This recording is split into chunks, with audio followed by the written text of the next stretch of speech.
What if a struggling single mom selling handmade jewelry on a quiet street corner suddenly had her life changed forever by a single act from Donald Trump?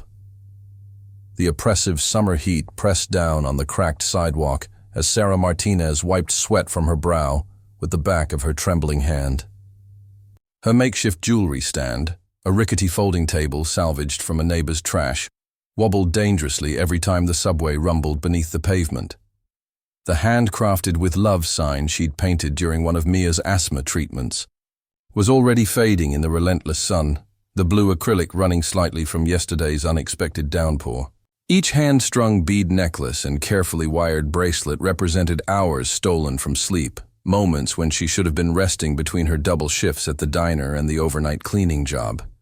The medical bills from Mia's last emergency room visit still sat unpaid on their tiny kitchen table, the red final notice stamps seeming to pulse in time with her migraine.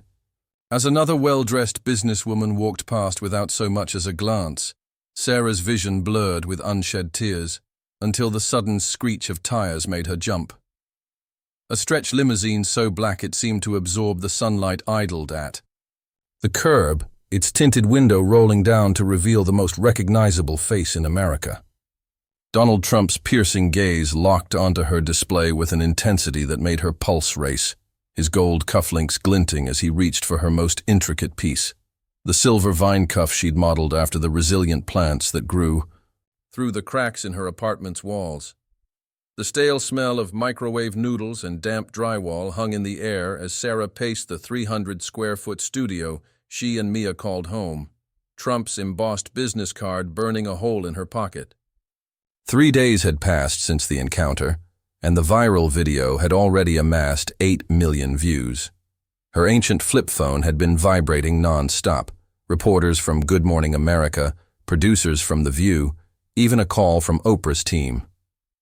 But it was the voicemail from Child Protective Services that turned her blood to ice.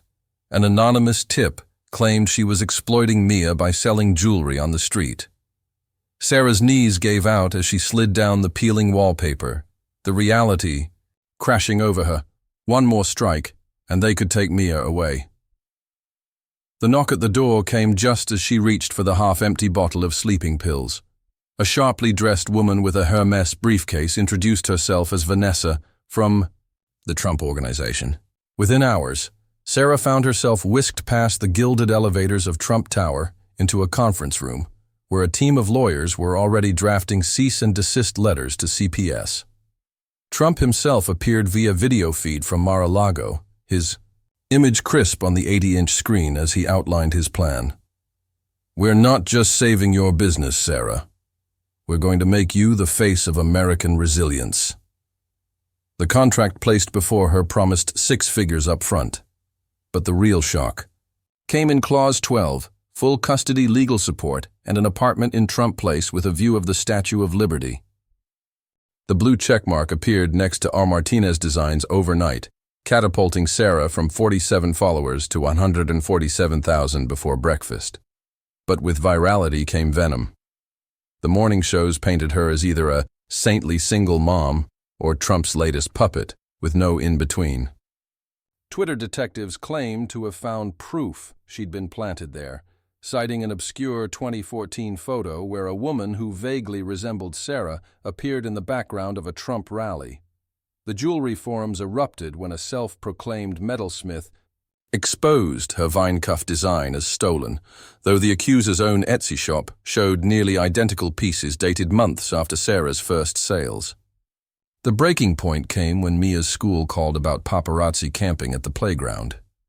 Sarah's hands shook as she scrolled through the comments. "That kid should be in foster care," one read, while another speculated about her real relationship with Trump. The most crushing blow came from her former mother-in-law, who gave an exclusive interview claiming Sarah had abandoned her husband. Yet through the storm, unexpected allies emerged. A retired patent lawyer offering pro bono help, a survivors advocacy group organizing buyouts of her collections, and most surprisingly, Ivanka Trump personally inviting her to discuss women's entrepreneurship at the White House.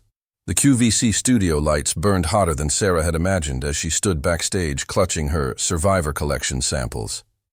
Trump's team had transformed her simple designs into luxury pieces, the vines now accented with ethically sourced diamonds, the clasps engraved with coordinates to women's shelters across America. The marketing plan was genius in its simplicity. Each purchase would fund a mentorship program for single mothers. What Sarah didn't know until the green light blinked on was that Trump had booked himself as her co-guest.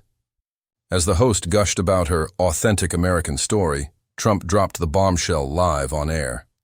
"I'm not just investing in jewelry, I'm investing in Sarah Martinez as the new face of Trump entrepreneurial initiatives." The sales numbers that flashed across the screen, 1.4 million in 12 minutes, made Sarah's knees buckle. Back in the green room, Trump handed her an embossed folder containing plans for a flagship store on Fifth Avenue and a scholarship fund in Mia's name. "This isn't charity," he said, lighting a cigar. "You're the best damn investment I've made since Miss Universe." The federal court summons arrived in a thick cream envelope the same day Sarah moved into the Trump Place apartment. Prestige jewelry. Group was suing for $18 million, claiming trademark infringement and brand confusion, despite Sarah having dated sketches proving her designs predated theirs by years.